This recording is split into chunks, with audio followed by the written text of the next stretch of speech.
न चौखट से जिंदगी के मकसद मिलल, फूल इंसानियत के जहाँ पर खिलल।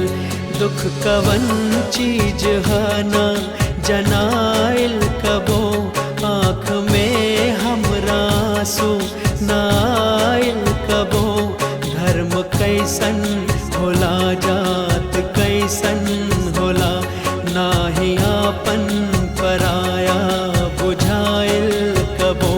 घर से हो के बहे है हवा शुक्रिया, दिल मचल के कहे धरती माँ शुक्रिया। है समा शुक्रिया, है जहाँ शुक्रिया, पौली इतनी खुशी है खुदा शुक्रिया। अब ये घर अलविदा, अलविदाई नगर, अब ये घर अलविदा, अलविदाई नगर। जिंदगी के सफर अब शुरू हो रहल, जिंदगी के सफर अब शुरू हो रहल, जिंदगी के सफर।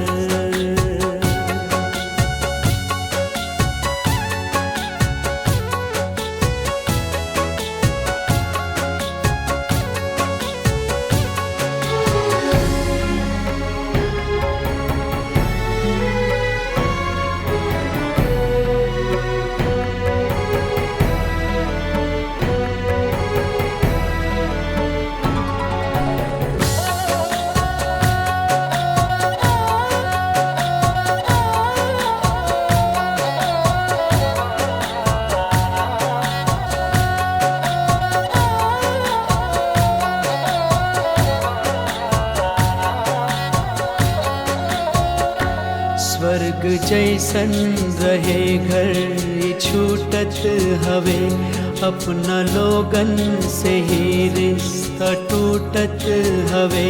प्यार से कैसे माई बुलावल करे, अपना पजरा बिठा के खियावल करे।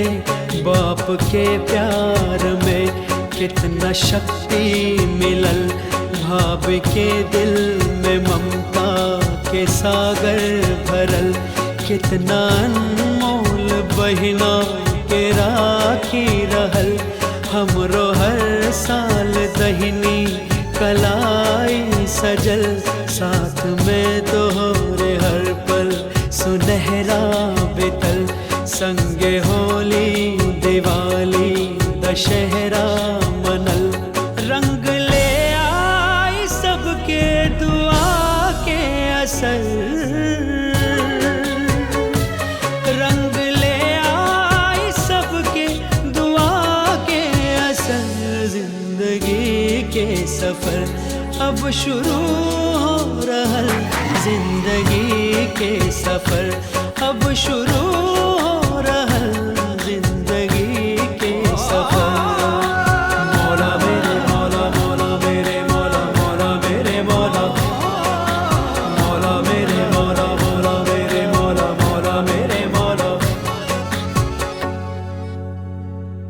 For more entertainment, log on and subscribe to www.youtube.com/Venus Regional.